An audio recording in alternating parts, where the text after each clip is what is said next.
उत्तर प्रदेश के कासगंज से आई ये तस्वीरें लोकतंत्र के गाल पर एक करारा तमाचा है। जरा गौर से देखिए इन चेहरों को।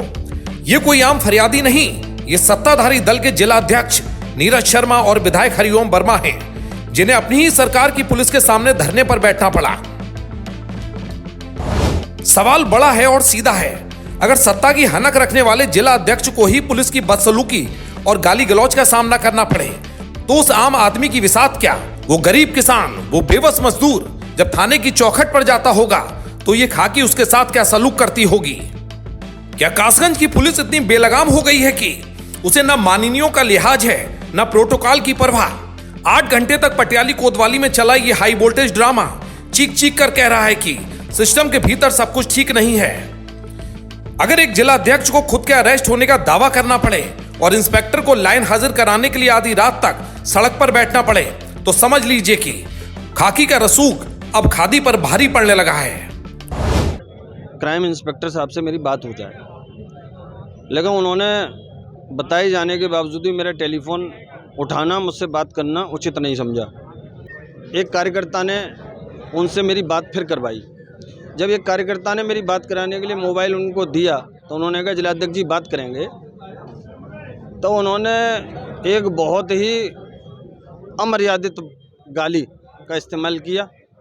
टेलीफोन चूँकि मैं लाइन पे ही था और वो भाषा जो कि समाज में हम कह नहीं सकते, जिसका प्रभाव हमारे माता बहन बच्चों पे बहुत गलत असर डालता है, वो उसका अमर्यादित इस्तेमाल किया हमारे कार्यकर्ता से। हमारे 4-6 कार्यकर्ता वहाँ खड़े हुए थे, उन सब ने वो इतनी गंदी भाषा का जो इस्तेमाल किया वो सुना। तो कार्यकर्ता हमारा इतनी अमर्यादित और गैर गालियाँ खाने के लिए नहीं है। आज जनता पूछ रही है, जब रक्षक की भक्षक की भाषा बोलने लगे तो न्याय की उम्मीद किससे करें? अगर सत्ताधारियों का ये हाल है तो कासगंज की आम जनता का तो भगवान ही मालिक है।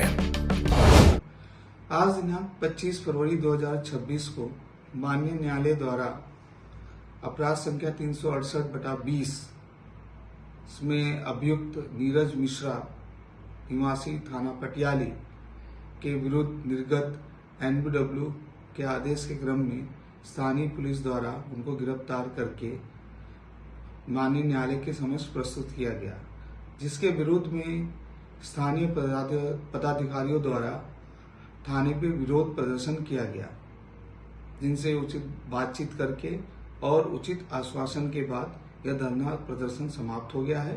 मौके पे शांति व्यवस्था कायम है। तो सवाल सीधा है और जवाब की उम्मीद लखनऊ तक है। अगर सत्ताधारी दल के जिला अध्यक्ष को न्याय के लिए कोतवाली की चौखट पर धरने पर बैठना पड़े तो उस आम आदमी का क्या होगा, जिसकी पहुंच न लखनऊ तक है न दिल्ली तक? कासगंज की इस घटना ने खाकी के अहंकार की कलई खोलकर रख दी है। महज एक इंस्पेक्टर को लाइन हाजिर कर देना क्या उस अपमान की भरपाई है, या फिर ये उस बड़ी बीमारी का एक छोटा सा इलाज भर है जो पुलिसिया तंत्र में घर कर चुकी है? आज कासगंज का हर नागरिक पूछ रहा है, जब रक्षक की भक्षक की भाषा बोलने लगे तो न्याय की उम्मीद किससे करें? अगर रसूखदारों को ही अरेस्ट होने का खौफ है तो आम जनता की सुरक्षा का तो भगवान ही मालिक है। ब्यूरो रिपोर्ट, अमर प्रभात।